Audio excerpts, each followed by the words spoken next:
December 7th, 1941. 200 miles west of Pearl Harbor, the aircraft carrier USS Enterprise steams through the Pacific Ocean, her flight deck crowded with planes. Below decks, sailors go about their Sunday routine, writing letters, playing cards, grabbing meals between watches. The ship is returning from a routine mission to Wake Island, and the crew expects to be back in Pearl Harbor by evening. At 8:02 a.m. Hawaiian time, Enterprise's radio room receives a message that changes everything. Air raid Pearl Harbor. This is not drill.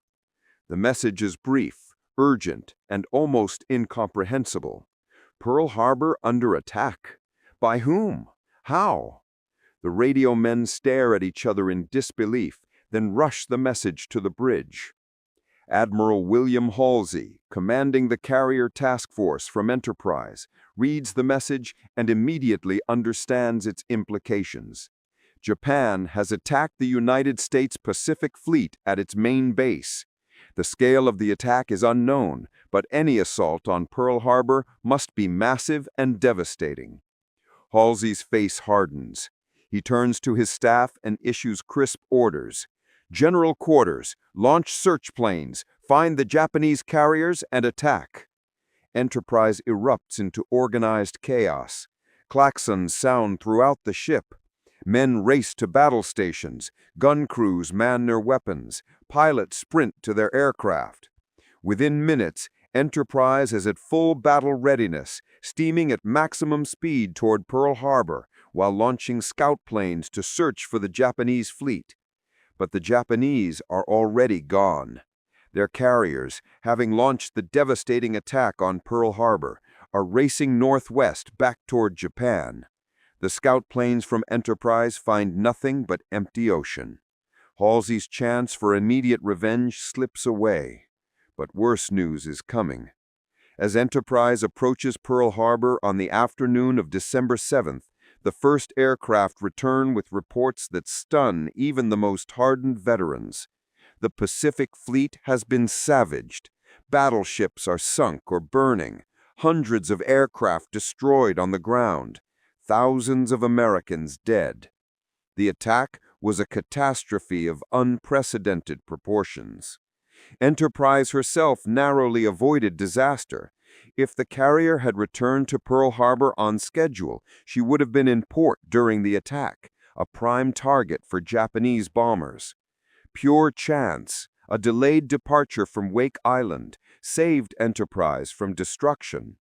Now she is only one of 3 American carriers in the Pacific: Enterprise, Lexington, and Saratoga. These 3 ships are all that stand between Japanese naval dominance and total Allied defeat in the Pacific. The Enterprise approaches Pearl Harbor as the sun sets on December 7th. Even from miles away, the smoke is visible, thick black columns rising from the burning harbor. As Enterprise enters the channel, her crew lines the rails, staring in silence at the destruction. Battleships are capsized or settling into the harbor mud. Oil fires burn on the water's surface. Small boats move among the wreckage, searching for survivors. The smell of burning oil and cordite hangs heavy in the air. The scene is apocalyptic. The battleship Arizona lies on the bottom, her shattered hull still burning. The battleship Oklahoma has capsized completely, her bottom exposed to the sky, men still trapped inside pounding on the hull. The battleship Virginia is sinking at her moorings. California, Nevada, Pennsylvania, all damaged or destroyed. The repair ship Vestal is beached and burning. Destroyers and cruisers show blast damage. The harbor is a graveyard. For the men of Enterprise, the sight is searing. This is their home port, their base, their fleet. Many have friends on the destroyed ships. The magnitude of the disaster is overwhelming. But mixed with shock and grief is cold fury. The Japanese have struck without warning, without declaration of war. This is not just a military attack, it is treachery. and it will be answered. Admiral Halsey's reaction is immediate and visceral. Standing on Enterprise's bridge, surveying the destruction, he makes a vow that will define the next 4 years. Before we're through with them, the Japanese language will be spoken only in hell. It is not diplomatic or measured. It is raw anger. But it captures the mood of every man aboard Enterprise and throughout the Pacific Fleet.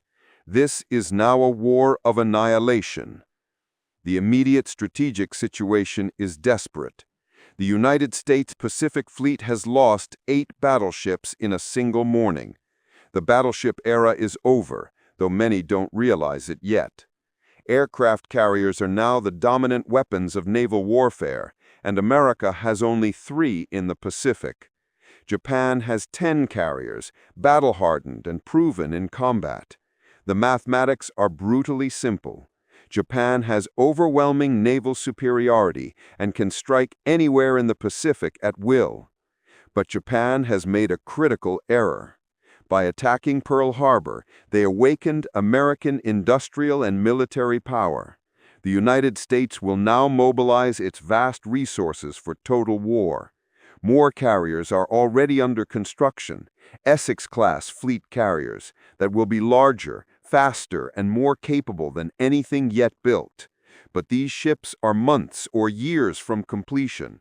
Until they arrive, Enterprise and her sister carriers must hold the line alone.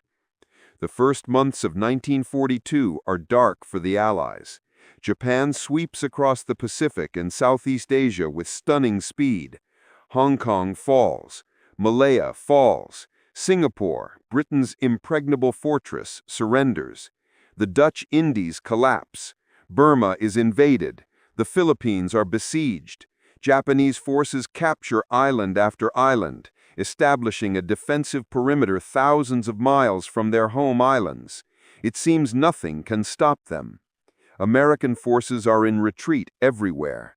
In the Philippines, General MacArthur's army is trapped on the Bataan Peninsula, slowly starving and running out of ammunition. Wake Island, where Enterprise had been just before Pearl Harbor, falls after a heroic defense. Guam is captured. The situation is so dire that some in Washington discuss abandoning the Pacific entirely, concentrating all American power against Germany in Europe and conceding the Pacific to Japan. But Admiral Chester Nimitz, the new commander-in-chief of the Pacific Fleet, refuses to surrender the initiative. The battleships are gone, but the carriers remain. Nimitz decides to use them aggressively, launching raids against Japanese positions to disrupt their advance and demonstrate that American naval power still exists. These raids will not change the strategic balance, the forces are too small, but they will boost American morale and force Japan to disperse their defenses. Enterprise becomes the tip of the American spear. Throughout early 1942, she launches a series of raids against Japanese-held islands. These are hit-and-run attacks. Hit fast, hit hard, and withdraw before Japanese forces can respond. The raids are dangerous, sending carriers deep into enemy-controlled waters where discovery could mean destruction. But Halsey and his crew embrace the risk. The first raid targets the Marshall Islands in February 1942. Enterprise's planes attack Japanese installations on Kwajalein and other atolls, bombing airfields and shipping. The damage is modest, but the psychological impact is significant. Americans learn that their navy can strike back. The Japanese discover that their newly conquered territories are not safe from American attack. The war is not over. More raids follow. Enterprise strikes Wake Island, the base that American Marines defended so heroically before its fall. Her planes bomb Marcus Island, only 1,000 miles from Tokyo. Each raid penetrates deeper into Japanese-controlled waters. Halsey is aggressive to the point of recklessness, constantly pushing his ships and planes closer to danger. His subordinates sometimes worry about his risk-taking, but they cannot argue with the results. American morale soars with each successful raid. The most audacious operation comes in April 1942. President Roosevelt, desperate to strike back at Japan and boost American morale, demands a bombing raid on Tokyo itself. Such an attack seems impossible. Tokyo is over 2,000 miles from the nearest American base. No carrier aircraft has the range to reach Tokyo and return. The Japanese believe their home islands are invulnerable to attack. Lieutenant Colonel Doolittle of the Army Air Force proposes a solution. Launch Army B-25 bombers from a carrier. B-25s are medium bombers, much larger than any aircraft that has ever taken off from a carrier. They cannot land on a carrier. They will have to fly on to China after bombing Japan and hope to find friendly airfields. It is a one-way mission, but it can be done. Enterprise and her sister carrier Hornet are assigned to the mission. Hornet will carry the B-25 bombers on her deck. Enterprise will provide fighter cover and additional aircraft for the task force's defense. The two carriers and their escorts steam deep into the western Pacific, approaching within 400 miles of Japan, closer than any American carrier has been since the war began. On April 18, 1942, Doolittle and his crews take off from Hornet's pitching deck.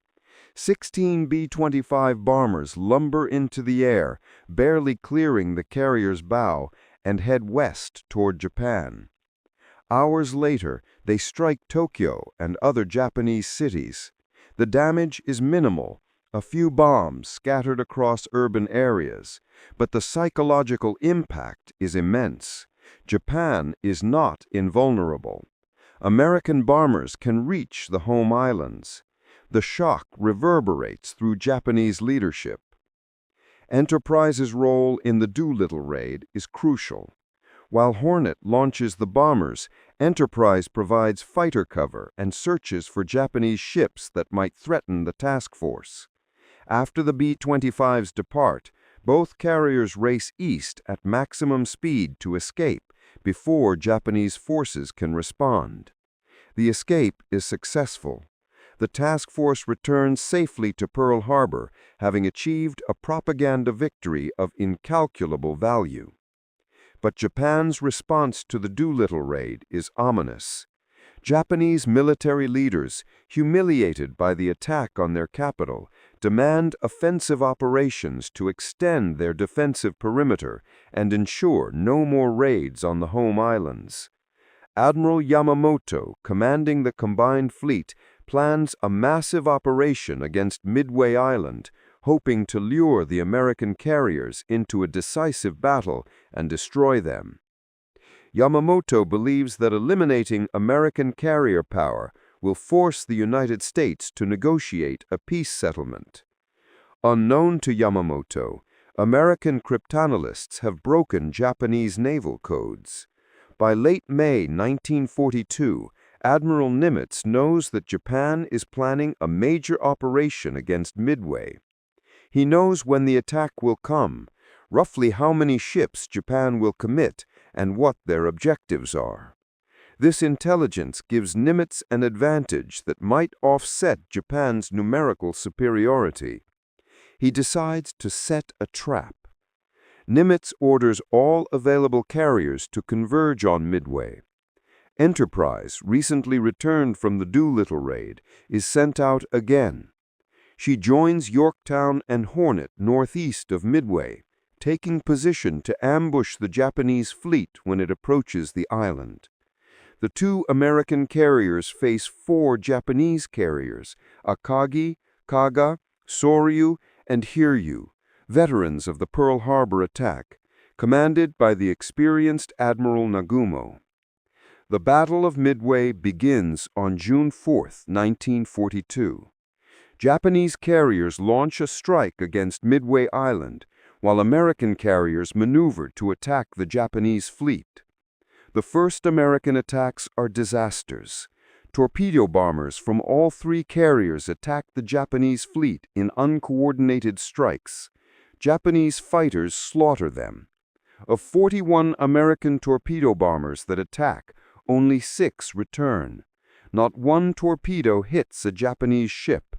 The sacrifice seems wasted, but the torpedo attacks draw Japanese combat air patrol down to sea level, leaving the Japanese carriers vulnerable. At 10:22 a.m., dive bombers from Enterprise and Yorktown arrive overhead at high altitude, completely unopposed. The Japanese carriers are in the midst of rearming their planes, their decks crowded with armed and fueled aircraft. The American pilots push over into their dives and scream down on the helpless carriers. In 5 minutes, 3 Japanese carriers are mortally wounded. Enterprise's dive bombers hit Kaga and Akagi. Yorktown's dive bombers hit Soryu. Bombs penetrate flight decks and explode in hangar bays among armed aircraft. Secondary explosions rip through the ships. Fires spread uncontrollably. Within minutes, all 3 carriers are flaming wrecks, their crews abandoning ship. By the end of the day, all 3 will sink. The 4th Japanese carrier, Hiryu, launches a counterattack that damages Yorktown, but Hiryu is found and destroyed by Enterprise dive bombers in the afternoon. Midway is the turning point of the Pacific War. Japan loses 4 fleet carriers and hundreds of experienced pilots.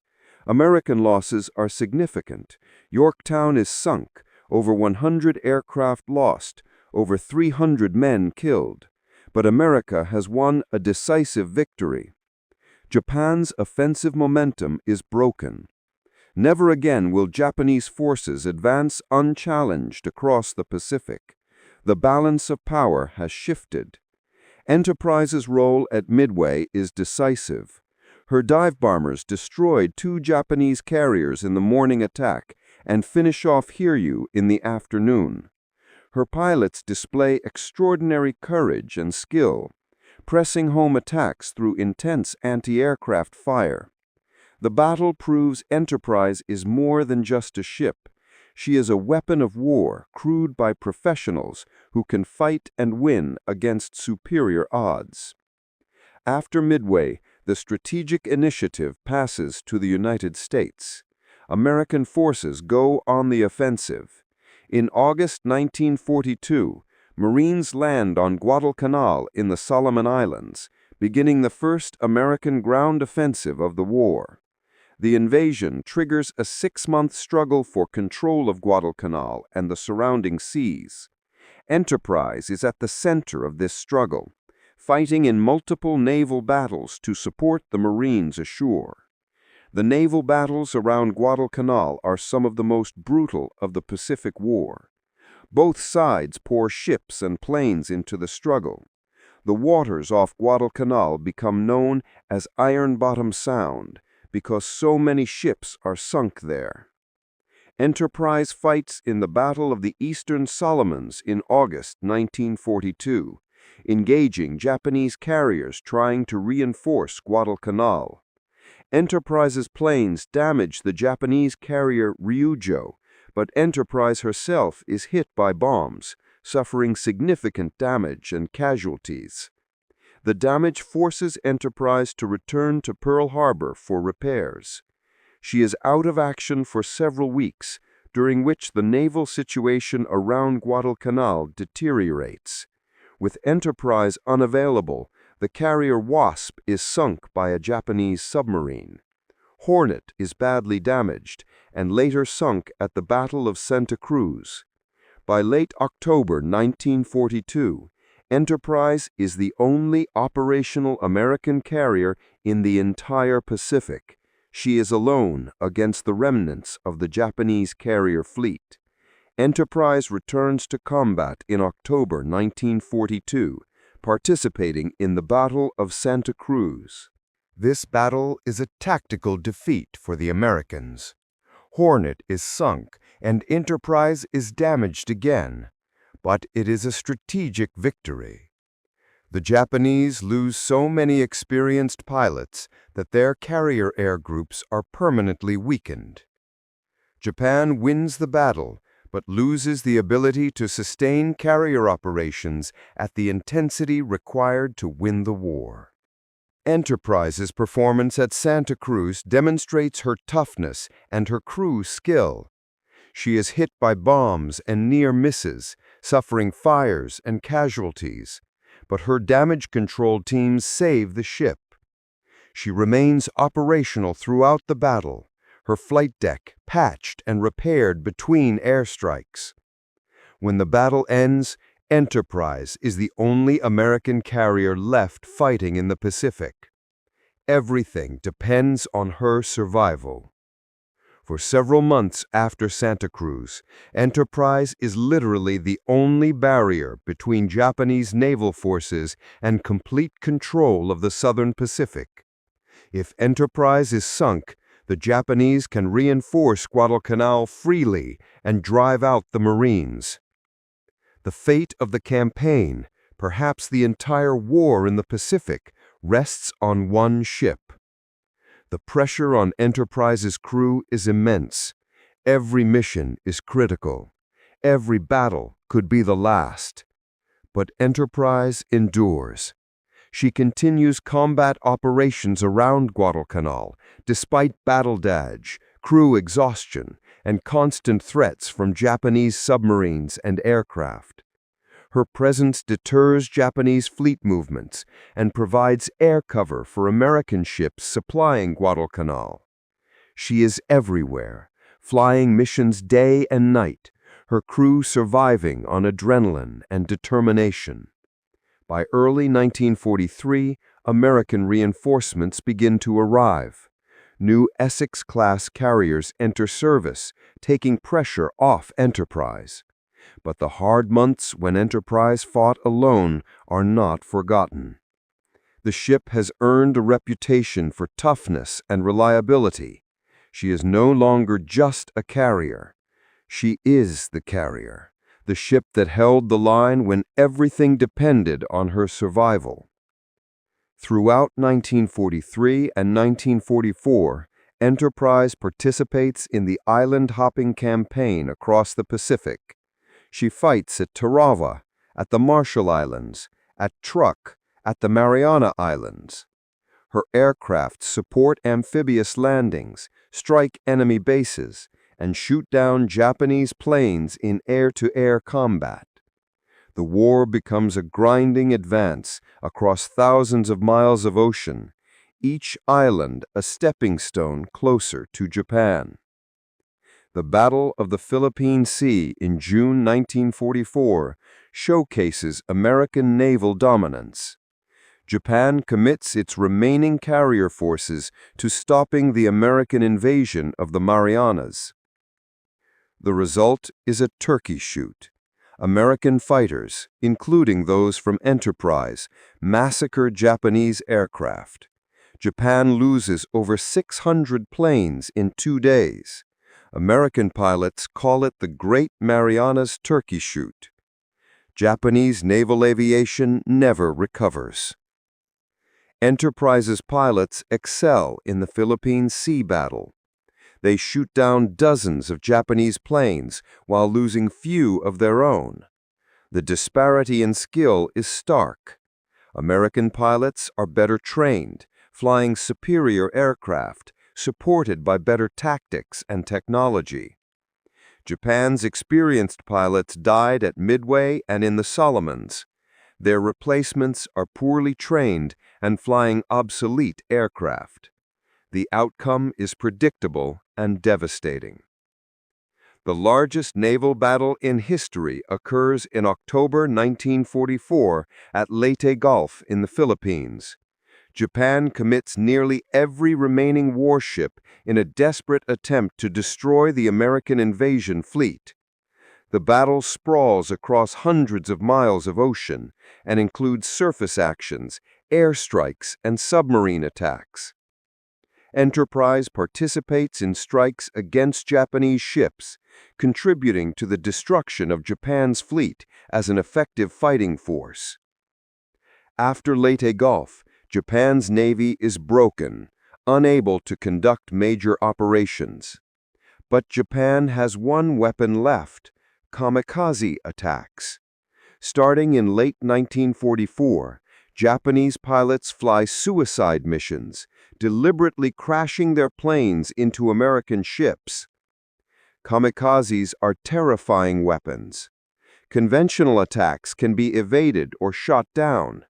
Kamikazes only need to get close. Even damaged planes can crash into ships. The psychological impact is severe.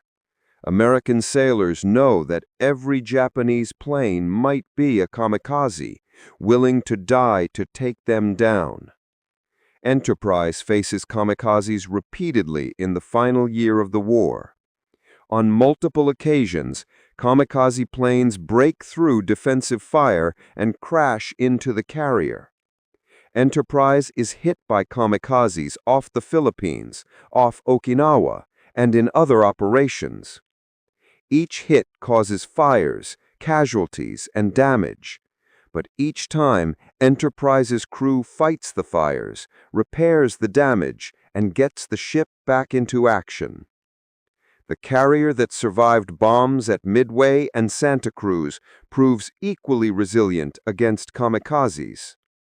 The most significant kamikaze hit occurs on May 14, 1945, off Okinawa.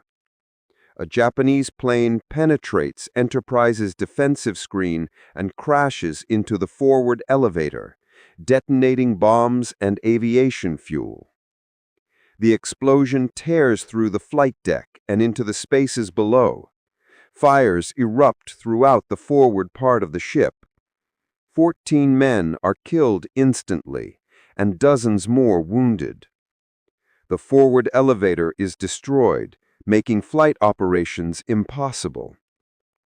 Enterprise's damage control parties spring into action. They fight fires while bombs and ammunition are still cooking off around them. They shore up damaged structures to prevent further collapse.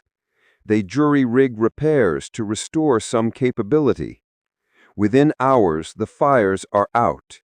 Within days, temporary repairs allow limited flight operations to resume. But the damage is severe enough that Enterprise must return to the United States for major repairs.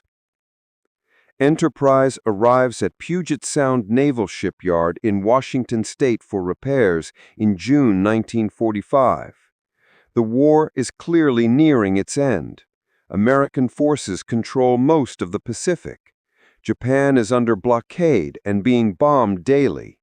Invasion of the home islands is being planned for late 1945. Enterprise's crew hopes to complete repairs and return to participate in the final battles. But events move faster than the repairs. In August 1945, atomic bombs are dropped on Hiroshima and Nagasaki. The Soviet Union declares war on Japan and invades Manchuria. On August 15th, Emperor Hirohito announces Japan's surrender. The war is over. Enterprise, still in the shipyard, does not participate in the final victory. But her contributions throughout 4 years of war are undeniable. Enterprise's combat record is extraordinary. She participated in nearly every major battle of the Pacific War except the Coral Sea and Leyte Gulf surface action. She was present at the start, narrowly missing Pearl Harbor. She was present at the end, though not at the surrender ceremony. In between, she fought at the Doolittle Raid, Midway, Guadalcanal, the Philippine Sea, and dozens of other engagements. The statistics tell part of the story. Enterprise's aircraft destroyed 911 enemy planes and sank 71 ships, including a battleship and several carriers. Her anti-aircraft guns shot down 185 attacking aircraft. She launched over 109,000 aircraft sorties during the war. Her crew endured years of combat, often under desperate circumstances. But statistics cannot capture Enterprise's true significance. She was the ship that fought when others couldn't. She was the carrier that held the line during the dark months after Pearl Harbor when America had almost nothing else.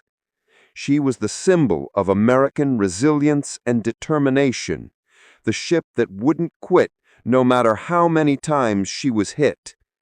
The Japanese claimed to have sunk her 5 times. She earned the nickname the Gray Ghost because she kept reappearing when Japan thought she was gone. Enterprise earned 20 battle stars during World War II, more than any other American warship. A battle star is awarded for participation in significant combat actions. 20 battle stars means Enterprise fought in 20 major campaigns.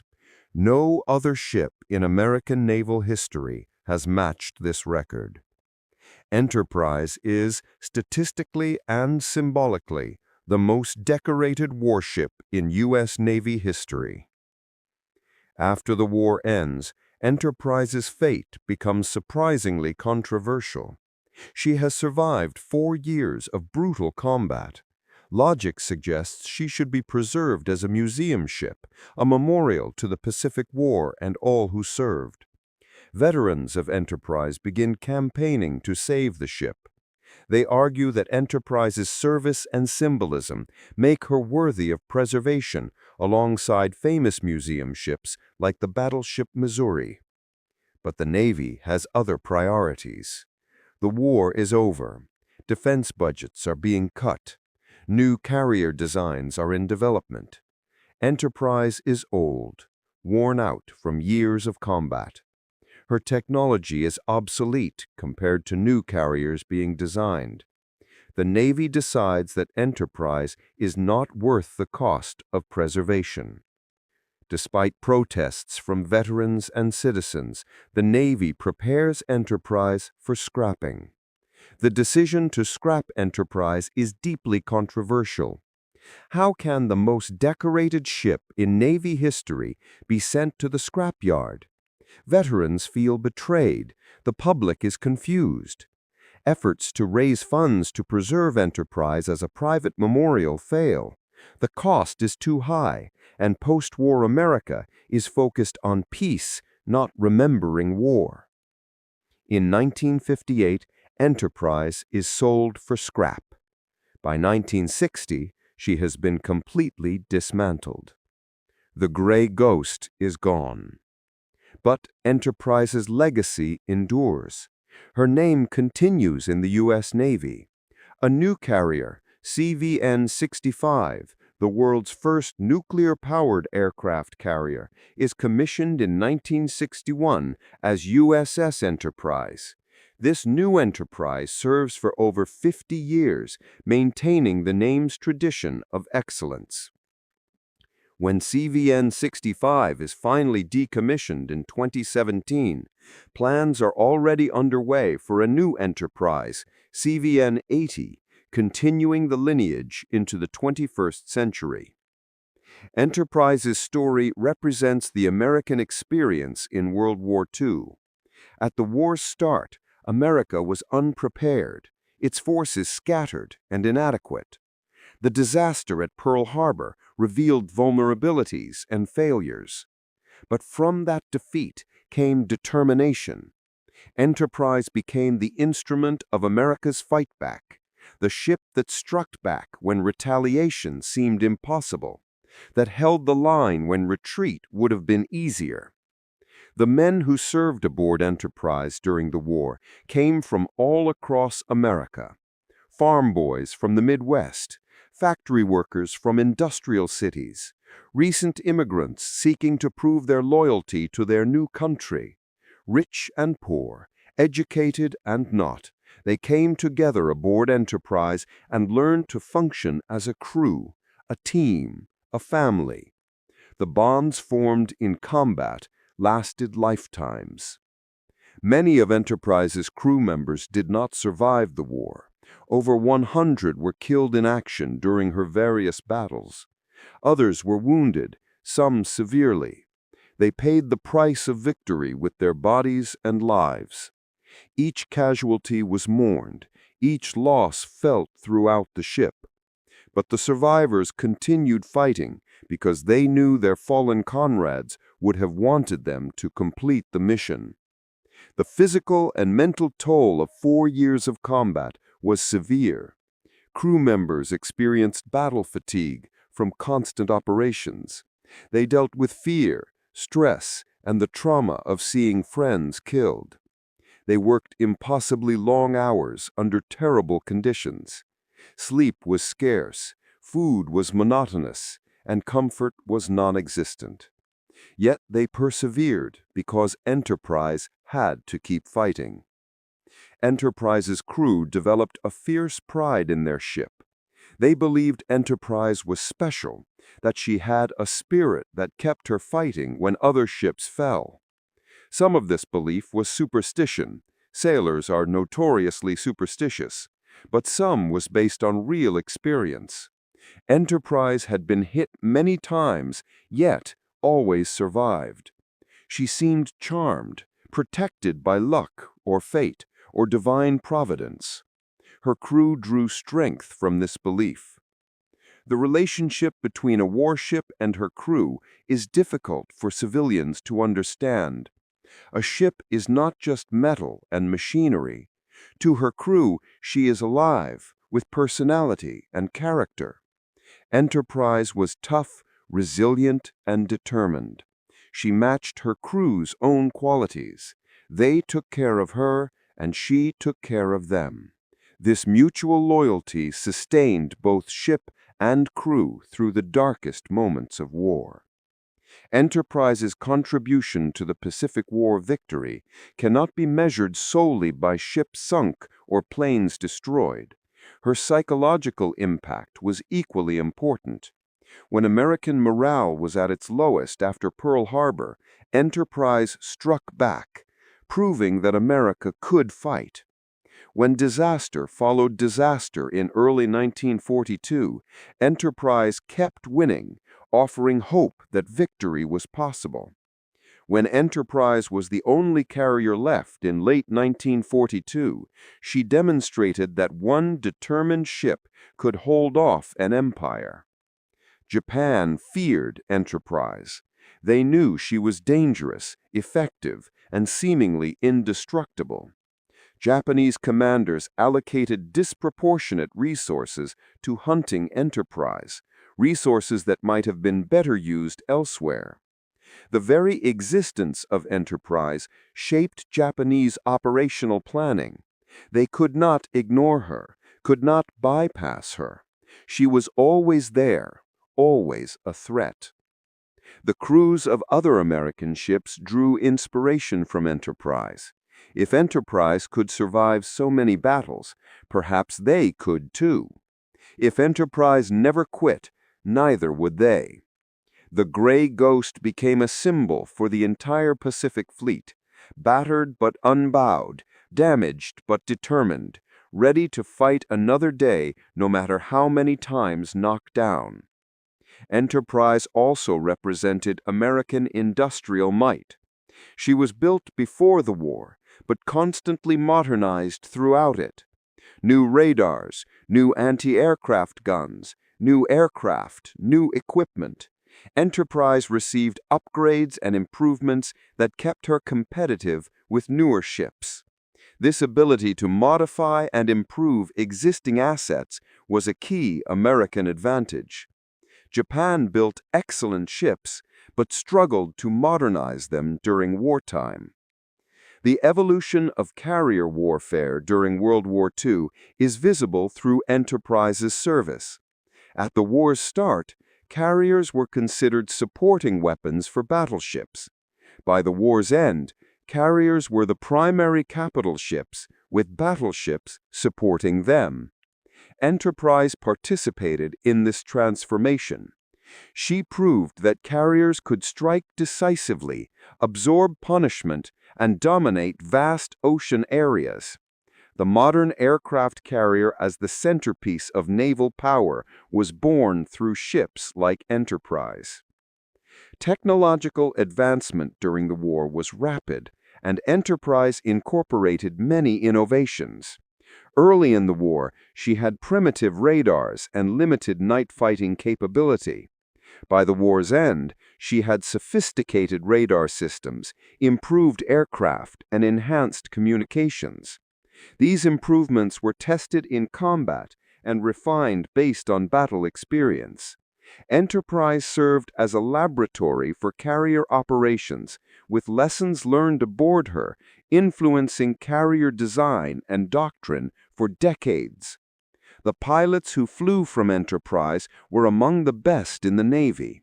Many became aces, shooting down multiple enemy aircraft. Some received the Medal of Honor for extraordinary heroism. They flew obsolete aircraft early in the war and state-of-the-art fighters later on. They adopted to new tactics, new equipment, and new challenges. Their skill and courage made Enterprise's air group one of the most effective in the Pacific. Enterprise's air group evolved throughout the war. Early aircraft like the F-4F Wildcat fighter and TBD Devastator torpedo bomber were outclassed by Japanese planes. But American pilots made up for inferior equipment with superior tactics and determination. Later in the war, Enterprise flew F-6F Hellcats and TBM Avengers, aircraft superior to anything Japan had.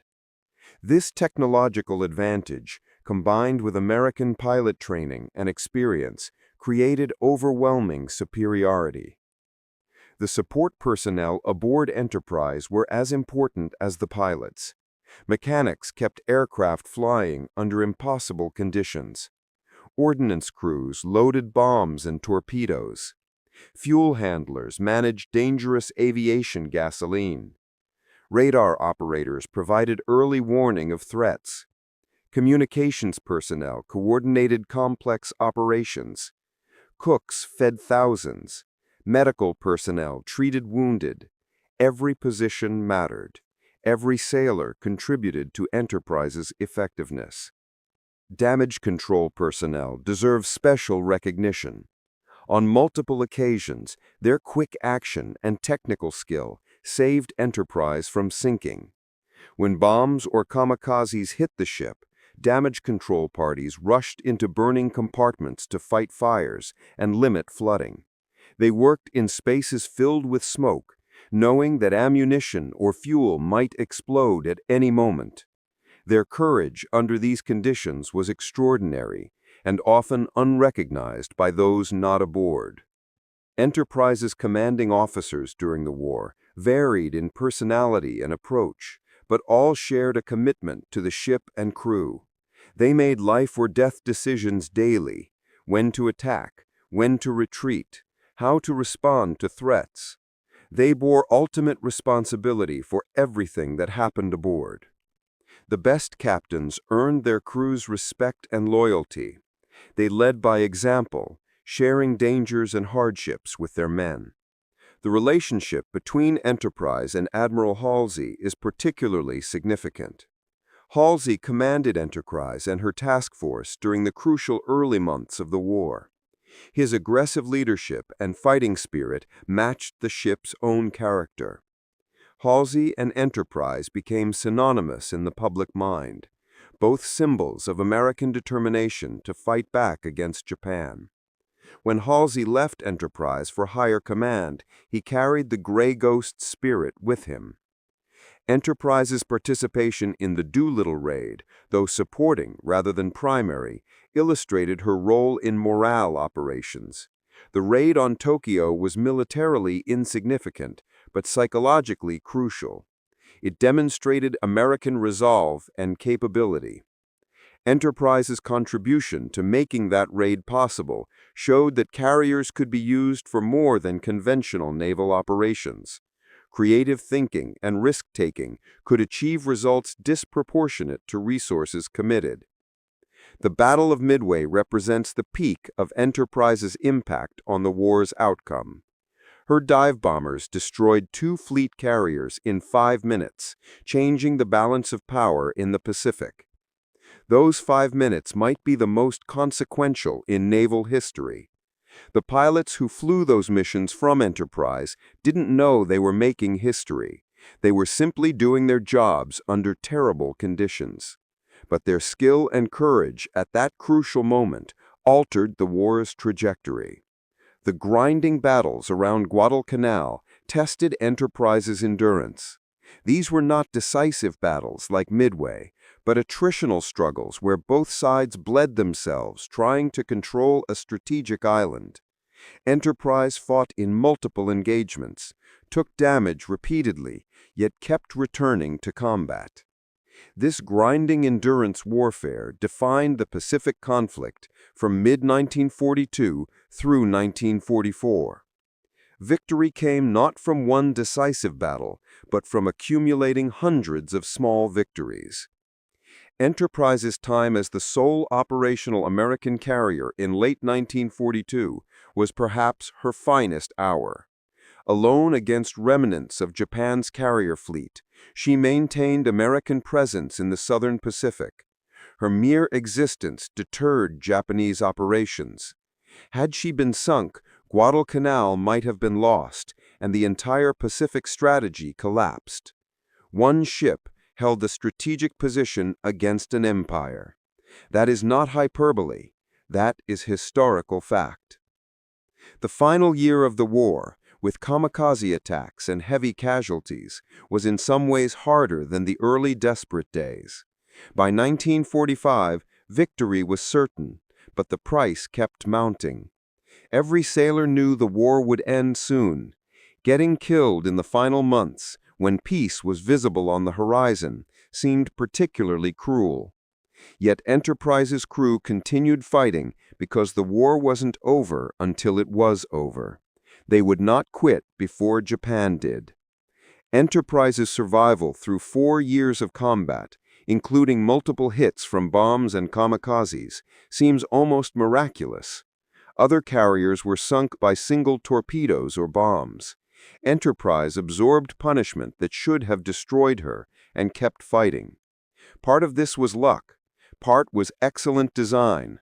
Part was skilled damage control. But part was something harder to quantify: the ship's spirit, her crew's determination, a quality that made Enterprise refuse to die. The decision to scrap Enterprise after the war remains controversial among naval historians and veterans. Arguments for preservation are compelling. She was the most decorated ship in Navy history, a symbol of American victory, worthy of remembrance. Arguments for scrapping are also understandable. She was obsolete, worn out, expensive to maintain. But emotional arguments against scrapping seem stronger. Enterprise deserved better than the scrapyard. Yet perhaps Enterprise's true memorial is not a physical ship, but the legacy she left. Every American carrier since has carried forward traditions established aboard Enterprise. Aggressive spirit, tactical innovation, resilience under fire, crew loyalty. These Enterprise qualities define carrier operations to this day. The carriers currently serving in the U.S. Navy are Enterprise's descendants in spirit, if not in steel. The next USS Enterprise, CVN-80, scheduled to join the fleet in the 2030s, will be the most advanced aircraft carrier ever built. She will have technologies the World War II Enterprise couldn't have imagined: nuclear power, electromagnetic catapults, advanced sensors and weapons. But she will carry the same name, the same traditions, the same spirit. The gray ghost lives on in successors that honor her memory. Enterprise's story is ultimately a story about people. The ship was steel and machinery, but the crew gave her life and meaning. The men who served aboard Enterprise during World War II were ordinary Americans who did extraordinary things when their nation needed them. They weren't all heroes. Some were frightened, some made mistakes, some failed under pressure, but collectively, they crewed the most successful warship in American history. Many Enterprise veterans lived long lives after the war, carrying their wartime experiences into peacetime. They returned to farms and factories, raised families, built careers. Most didn't talk much about their war service. The memories were too painful, too intense, too personal. But among themselves, at reunions and gatherings, they shared stories and remembered fallen comrades. The bonds formed aboard Enterprise never broke.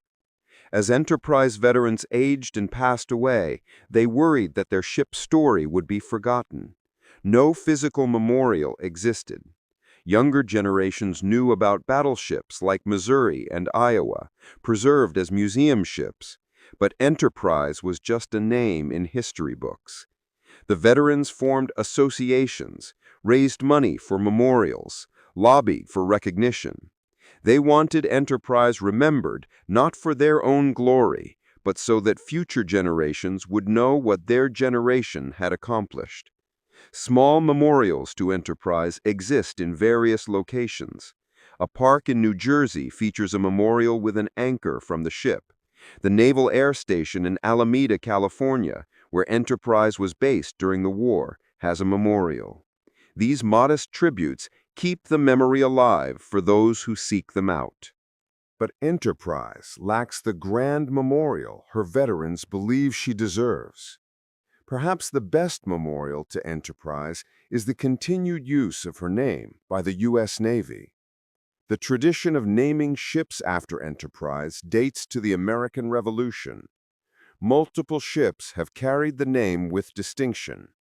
The World War II Enterprise, CV-6, set the standard that subsequent ships have sought to match. Each new Enterprise carries the legacy forward, inspiring new generations of sailors. The story of USS Enterprise during World War II is a story of American resilience, determination, and ultimate victory. She was present at the beginning of the war, narrowly missing destruction at Pearl Harbor. She fought through the darkest days when defeat seemed possible. She participated in the turning point at Midway. She endured when she was the last carrier standing. She dominated as America's industrial might produced overwhelming force. She survived to see victory, battered but unbowed. Enterprise earned her nickname, the Gray Ghost, through hard fighting and harder endurance. She appeared when needed, struck when others couldn't, survived when others fell. The Japanese claimed to have sunk her multiple times, yet she kept returning to haunt them. She was the ship that wouldn't die, the carrier that refused to quit, the weapon that struck fear into an empire. Her legacy extends beyond statistics and battle honors. Enterprise proved that American sailors, many of them teenagers with no prior sea experience, could match and defeat Japan's veteran navy. She demonstrated that determination and industrial capacity could overcome initial disadvantages. She showed that a nation attacked without warning could rally, fight back, and ultimately triumph. The technological lessons learned aboard Enterprise influenced naval warfare for generations. Her operations demonstrated the importance of aircraft carriers in modern naval combat. Her survival despite multiple hits proved the value of robust damage control and compartmentalization. Her air groups pioneered tactics that became standard throughout the fleet. Every carrier that followed Enterprise benefited from her hard-won experience. The human cost of Enterprise's success should not be forgotten. Over 100 of her crew died in combat. Hundreds more were wounded, some carrying injuries and trauma for the rest of their lives. Families received telegrams informing their sons or husbands would not return. Communities across America mourned boys who left for war aboard Enterprise and never came home. These sacrifices purchased victory, but the price was high. Enterprise's crew came from every part of America and every social class, rich and poor, educated and uneducated, city dwellers and rural farmers, all served together aboard the Gray Ghost. The Navy was a meritocracy in ways American society was not. What mattered aboard Enterprise was competence and courage, not background or connections. Men rose through the ranks based on ability demonstrated under fire. The racial integration of the Navy during World War II was incomplete and imperfect. African American sailors served aboard Enterprise, but primarily in support roles: stewards, mess attendants, ammunition handlers. They were not allowed to serve as pilots or in many technical ratings. This discrimination was wrong and deprived the Navy of talent. Yet even within these unjust constraints, African American sailors contributed to Enterprise's success and shared in her dangers. After the war, some Enterprise veterans became advocates for civil rights, recognizing the contradiction between fighting for freedom abroad while denying it at home. They had served alongside men of different races and backgrounds, seen their courage and competence, and knew that discrimination was wrong. Enterprise's crew, like America itself, was imperfect but capable of growth and improvement. The quality of food varied depending on supply availability, but men rarely went hungry. In this respect, Enterprise's crew was better off than soldiers in jungle or island combat zones. Enterprise's routine, when not in combat, followed Navy tradition and regulation. The ship's bell marked watch changes. Officers and crew maintained discipline and order. Drills prepared everyone for battle. Inspections ensured readiness. This routine provided structure and predictability that helped men cope with the chaos and uncertainty of war. Even in the midst of brutal combat, routine endured. The relationship between officers and enlisted men aboard Enterprise generally followed Navy traditions of hierarchy and respect. Good officers earned their crew's loyalty through competence and fairness. They shared dangers with their men and made decisions that balanced mission accomplishment with crew safety. Poor officers were tolerated but not respected. The crew judged officers by their actions under fire, not their rank or background. Enterprise's chiefs, senior enlisted men, were the backbone of the ship's operations. They had the experience and knowledge to keep systems functioning and to train junior sailors. Chiefs maintained discipline, solved problems, and provided leadership at the deck plate level where officers could not always be present. The Navy saying, "Chiefs run the Navy," was as true aboard Enterprise as anywhere else.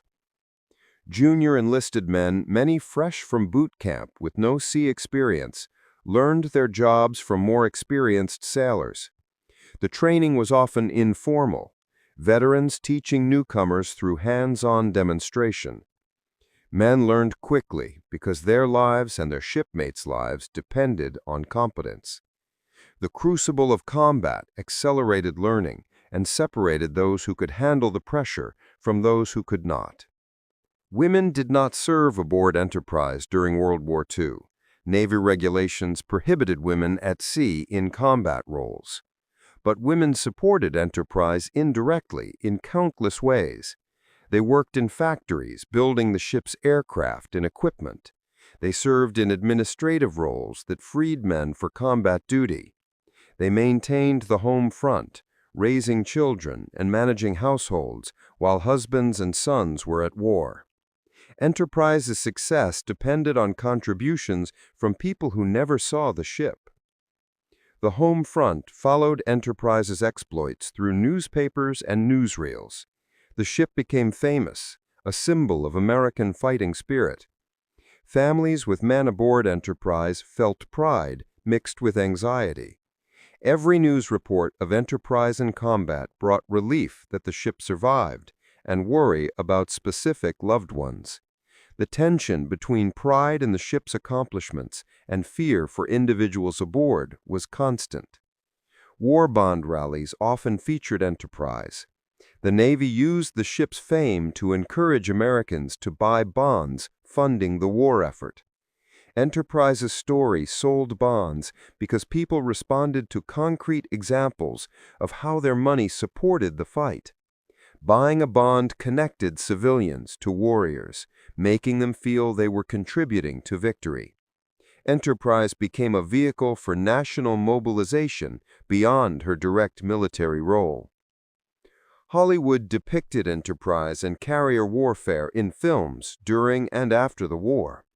These films mixed fact and fiction, often portraying events inaccurately or dramatically exaggerating situations. Veterans sometimes found these depictions annoying or insulting, but the films served a purpose, building public support for the Navy and maintaining morale. Enterprise appeared in several films, though often under different names or as a generic carrier. Post-war, some Enterprise veterans wrote memoirs and histories documenting their experiences.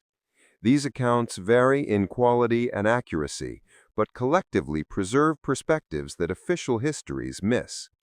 Personal memoirs capture the texture of daily life aboard Enterprise, the boredom, fear, camaraderie, and occasional humor.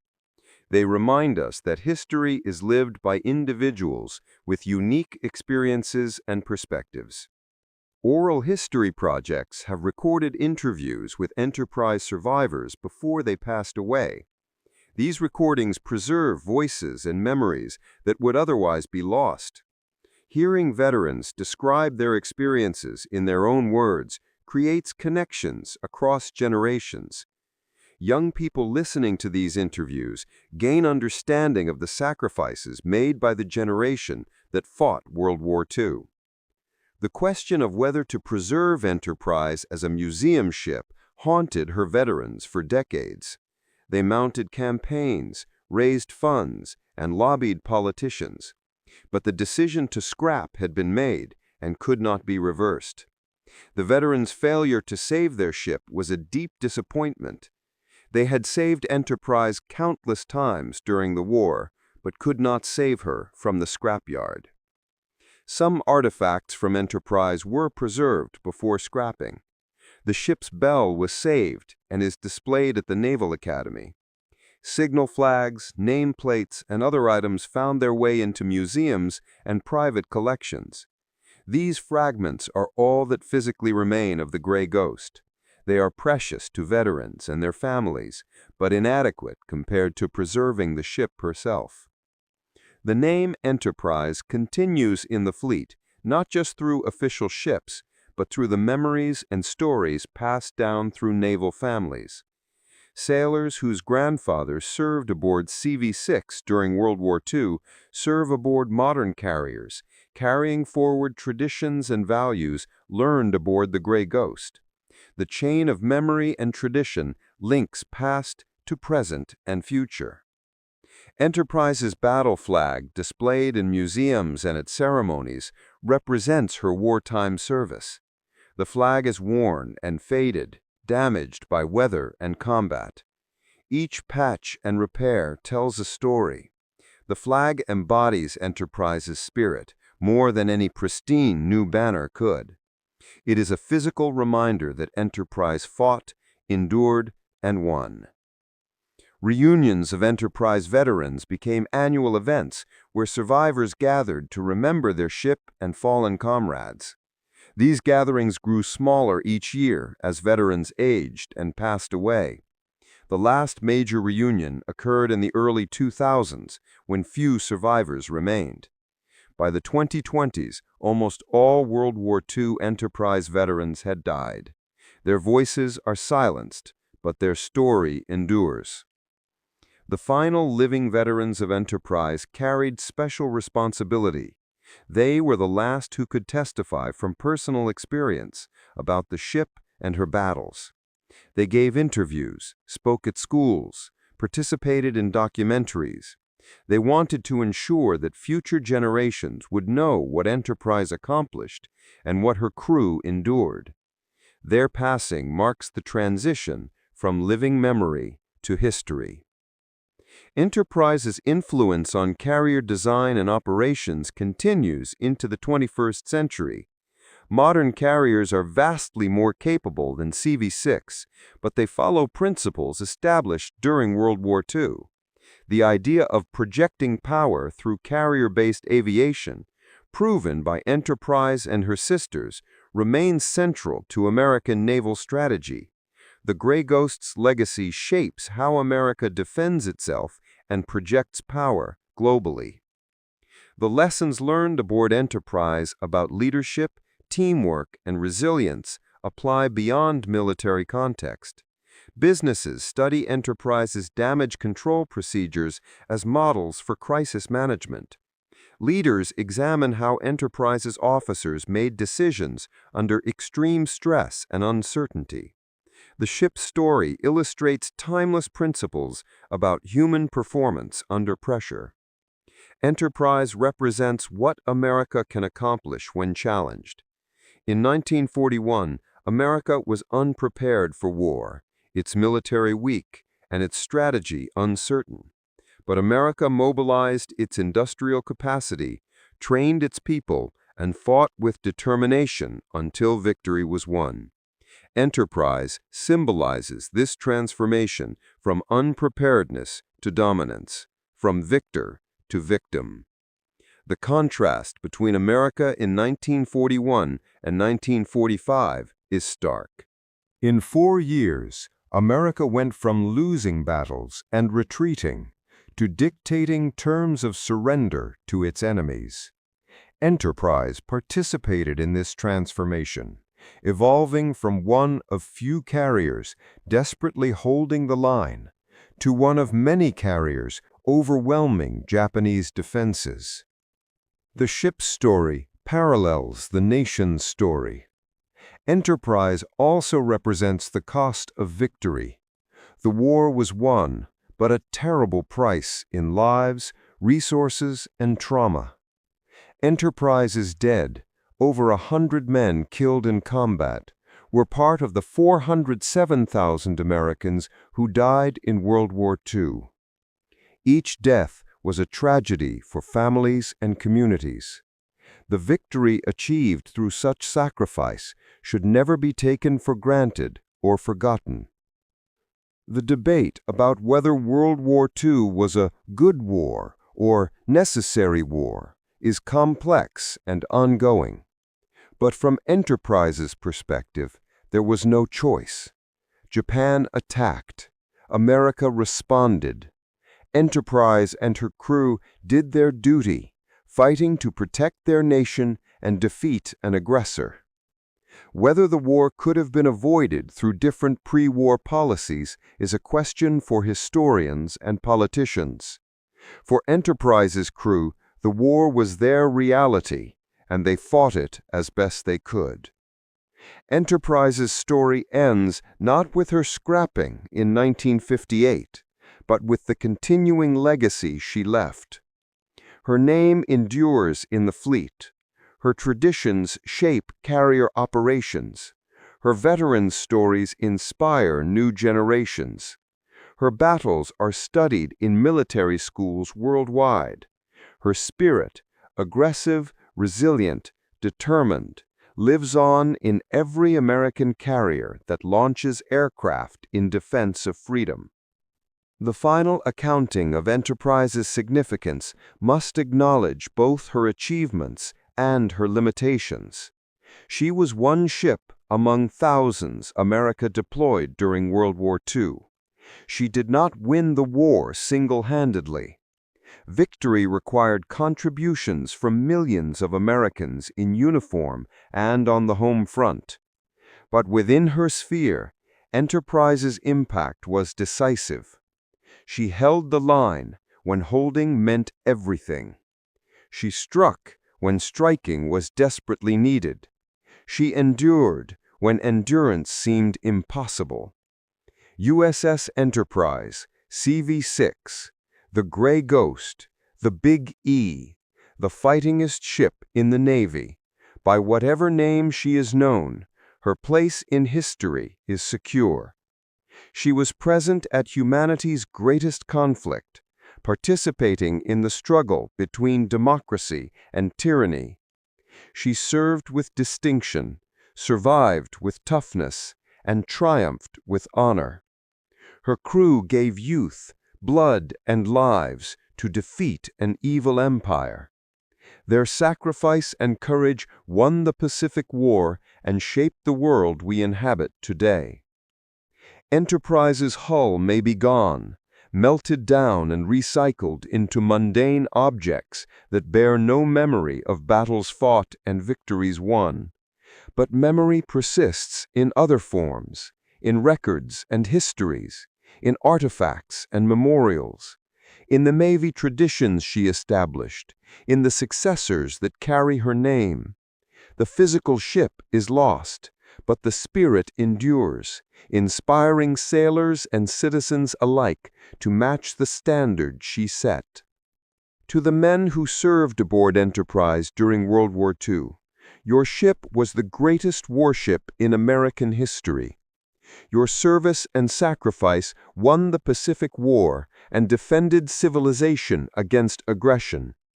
Your courage under fire and determination in the face of death exemplified the best qualities of your generation. You are gone now, almost all of you, but your story lives on. The Gray Ghost sails still in memory and legend, forever young, forever fighting, forever the ship that won the war. Enterprise is more than history. She is inspiration. She reminds us that ordinary people can do extraordinary things when necessity demands. She demonstrates that resilience and determination can overcome seemingly impossible odds. She proves that one ship, properly handled and bravely fought, can change the course of history. These lessons remain relevant regardless of how technology advances or how the world changes. The Pacific War was won by many factors: American industrial capacity, Allied cooperation, Japanese strategic mistakes, individual battles and campaigns. But if one had to identify a single symbol representing American victory in the Pacific War, it would be USS Enterprise. She was there from beginning to end. She fought in every major campaign. She never quit, never surrendered, never failed her nation. She was simply the ship that won the war. May her memory endure as long as the nation she served. May her spirit inspire future generations facing their own challenges and crises. May her story remind us of the cost of freedom and the sacrifice required to defend it. And may the name Enterprise continue in the United States Navy for centuries to come, carrying forward the traditions and values embodied by CV-6, the Gray Ghost, the greatest aircraft carrier in American history. Fair winds and following seas to USS Enterprise and all who sailed in her. Your watch is ended. Your duty is done. Your place in history is eternal. The Gray Ghost lives forever.